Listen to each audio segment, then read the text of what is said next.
अनुष्का, आज तुम्ही काय करत आहात? मी आज MS एक्सेलमध्ये डेटा सेपरेशन करून दाखवणार आहे. ओके, करून दाखवा. पहिल्यांदा डेटा सिलेक्ट करून घ्यायचा, नंतर F5 बटनवर प्रेस करायचं, नंतर स्पेशलवरती क्लिक करायचं, नंतर कॉन्स्टंटवरती क्लिक करायचं. बाकीचे सगळे टिकमार्क घालून फक्त टेक्स्टवर टिकमार्क ठेवायचा आणि ओके करायचं. नंतर कॉपी करायचा आणि नेमच्या खाली क्लिक करून पेस्ट करायचं.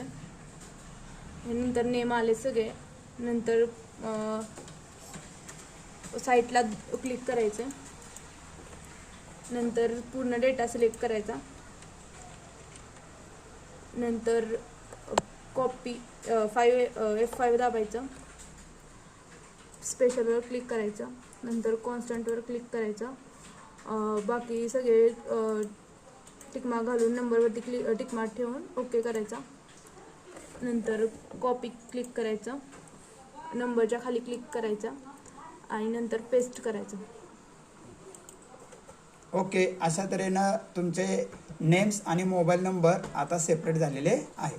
Okay, thank you.